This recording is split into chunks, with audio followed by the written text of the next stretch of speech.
And we are back live from an undisclosed location somewhere deep in the heart of North American flyover country. I'm Jeffrey Darty, the Christian whistleblower, and we are under the radar, but always, ladies and gentlemen, over the top. And I'm here to do a little show. Um, if you know anything about me, you know that I'm all about being factual. I'm all about being correct. I'm all about checking sources. I'm all about making sure, ladies and gentlemen, that we make sure. So that's just the way I am. That's just the way I do. And that's just the things that we do and the way we operate. And shoot, I just lost my page over here. Sorry about that. Here we go. And on one of my shows yesterday, a statement was made, and I feel like I have to come back and uh, correct that statement. I guess modify that statement. It was a statement that was made by someone other than me, and I just feel like I have to be uh, factual. I have to be truthful. I have to correct things that we can't run fast and loose with the facts, ladies and gentlemen. And yesterday on one of my programs, the statement was made that Edgar Cayce had been proven right and that there was a door found under the Sphinx.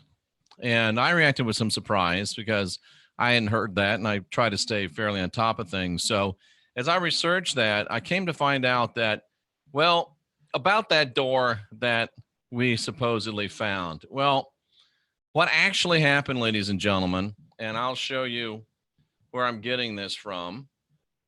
What actually happened was, and this is coming from a website called SputnikNews.com. What actually happened, ladies and gentlemen, is that there's somebody that the site's calling a historian.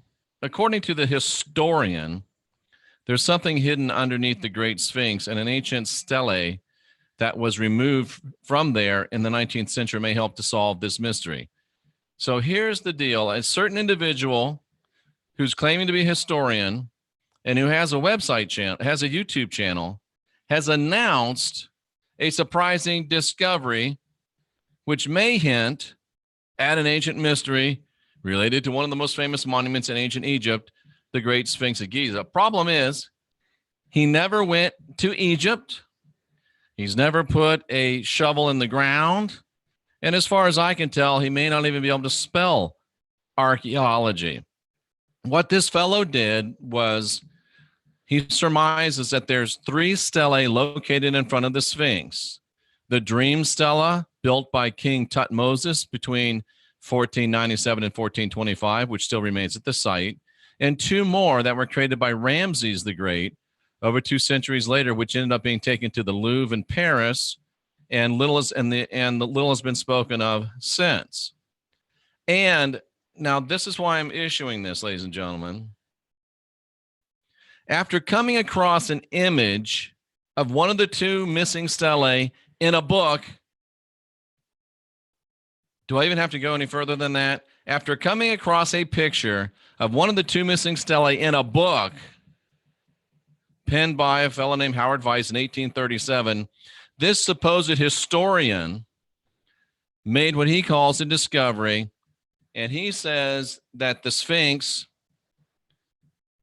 is on top of a platform with Ramses the Great next to it giving an offering. The Sphinx is sitting on top of what looks like a doorway. On the Dream Stela, there's also what looks like a doorway beneath the Sphinx, which, in his words, back it up. He also noted that in this book, excavators, quote, found a doorway under the Sphinx, which could have pointed to a cavity underneath it, end quote. Adding, however, that the book only shows one of the stelae in detail. What does the other one show? It needs to be reanalyzed and brought back to life. It could shed more light on the supposed doorway.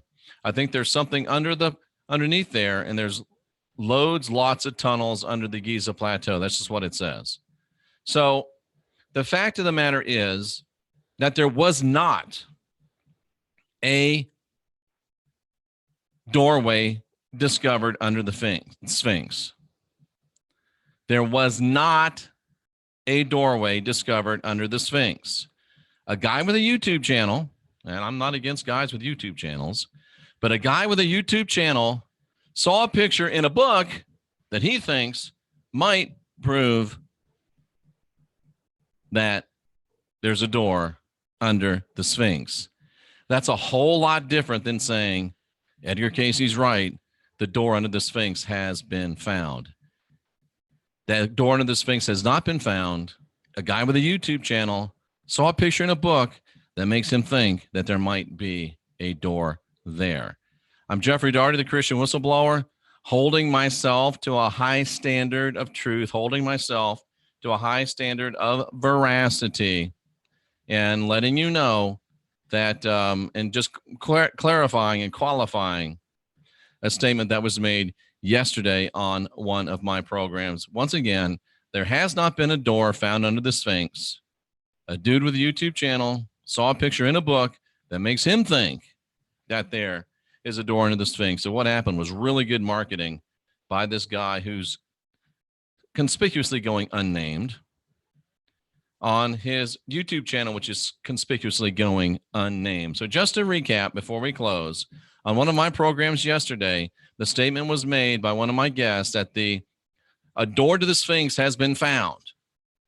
Well, on further review, what has been found is a guy with a YouTube channel saw a picture in a book that makes him think there might be a door under the Sphinx. So that's a long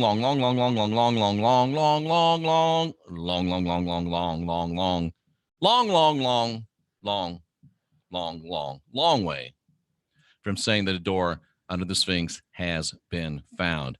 I'm Jeffrey Daugherty, the Christian Whistleblower. High standards, exacting standards, empirical, objective, in all ways, sassy. We'll be back later. Got some more great podcast excellence for you today. I have Joseph Atwell, Caesar's Messiah, coming up this week. We have I think a revolutionary, I've solved the mystery of reincarnation, but nothing big. We'll have that coming up. We also have the proof that the Jesuits have hijacked the Bible. Again, not anything very interesting coming up. All that today and more right here at the Christian Whistleblower channel. I'm Jeffrey Daugherty. We are the last generation of real humans. I'm encouraging you to ask questions and then ask questions and then ask some more questions and then question the answers that you get 3 or 4 times as well to make sure you're being shot straight and we don't wind up with, what do we wind up with on our face? Well, something that we don't want on our face. Let's put it that way. Until next time, ladies and gentlemen, it's time for all of us to unindoctrinate ourselves.